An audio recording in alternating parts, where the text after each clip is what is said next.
Welcome back, Summoners. Corza Thought here with Thunder Gaming League, bringing you another tutorial. This week we'll be talking about Jarvan, the Exemplar of Demacia. So let's get started.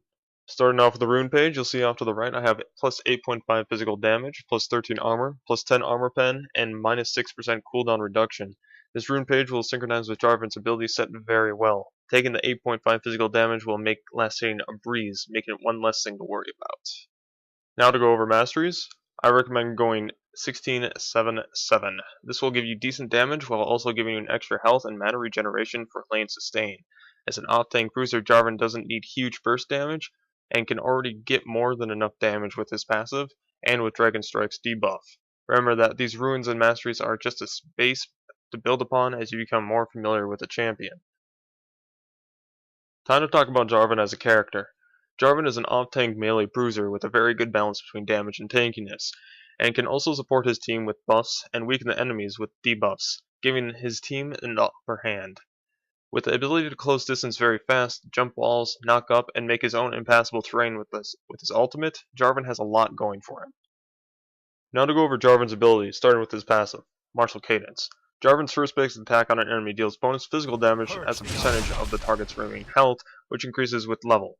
This effect cannot occur again on the same target for another 6 seconds. Note that the Martial Cadence has a maximum damage stop and will not exceed it. Martial's Cadence is fantastic for last hitting and great at dealing counter harass damage to your opponent. Now for Jarvan's first ability, Dragon Strike. Dragon Strike extends Jarvan's lance, dealing 70, 115, 160, 205, and 250, plus 1.1 physical damage, and lowering the armor of all enemies hit by 10, 14, 18, 22, 26% for 3 seconds. If Dragon Strike makes contact with Demacian Standard, it will pull Jarvan to its standard's location, knocking up enemies in its path. Dragon Strike will be your main counter-harass ability that's followed up after Demacian Standard.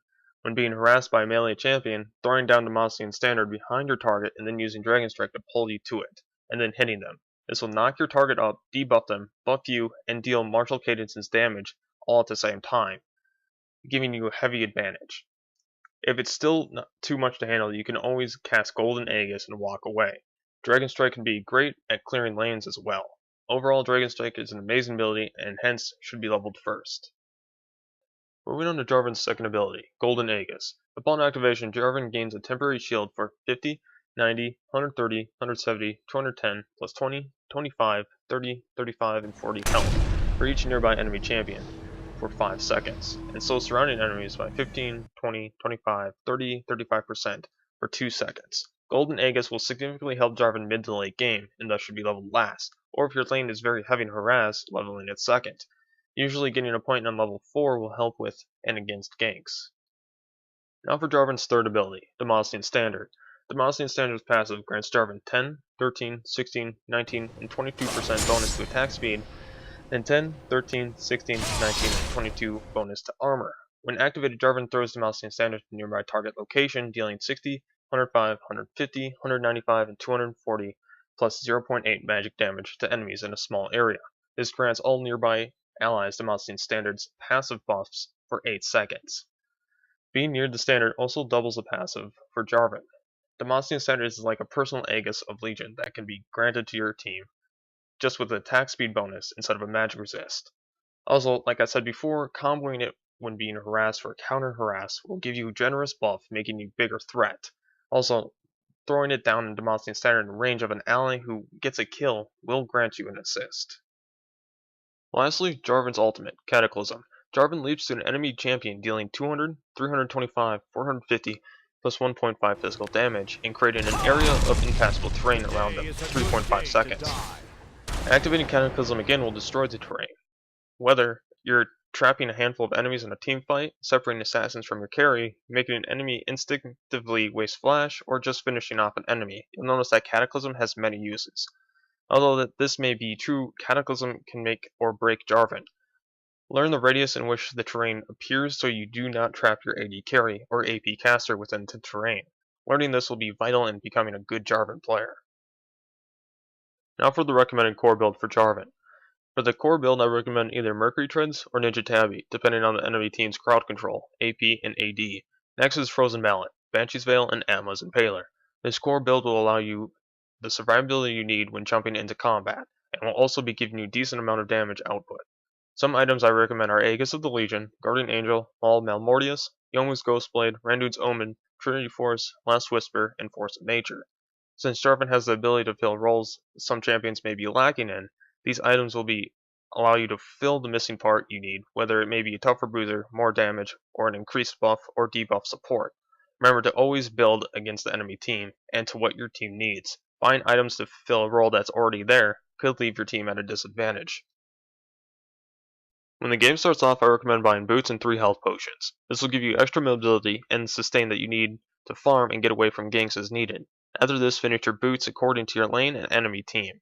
Ninja Tabby for an AD heavy team or a Fed carry, or Mercury Treads for an AP team with a heavy crowd control.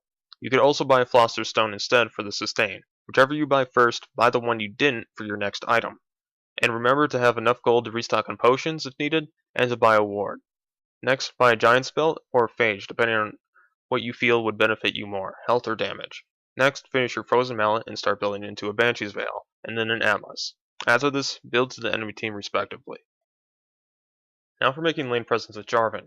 When being harassed, like I said earlier, throwing Demacian Standard followed by Dragon Strike and then an auto attack should deal a good portion of damage. You should be able to pull this off every time you get harassed and still be able to harass with Dragon Strike every now and again.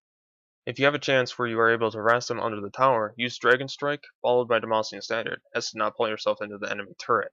Also, always watch enemy positioning. If you see your opponent advance for no reason, it will probably suggest you're getting ganked, so be ready to combo away. Saying that, make sure you don't overly use Demacian Standard, as you might need it to get away from a gank, or get into a potential gank. Now when teamfighting with Jarvan, there are multiple things that you can achieve. If you are not the main initiator, then let them go first, followed up by your knock-up on high-value targets, and separating the enemy team in a way that benefits yours. Remember not to trap your AD carries or squish your teammates within Cataclysm, and doing so will most likely result in a loss in the team fight. Remember that Demacian Standard will buff your allies as well. Now for some quick tips and a review. Remember not to spam Demacian Standard in the laning phase due to potential ganks for and against you.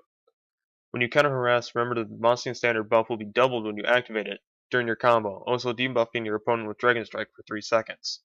Remember when you're teamfighting not to trap your AD carry or AP caster within the terrain.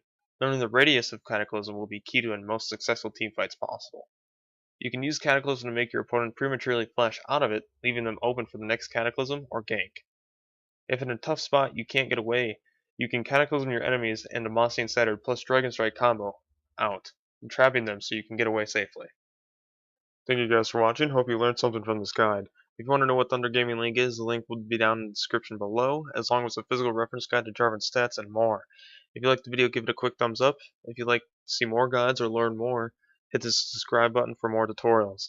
As always, this is Course of Thought, have fun, and I'll see you guys next time.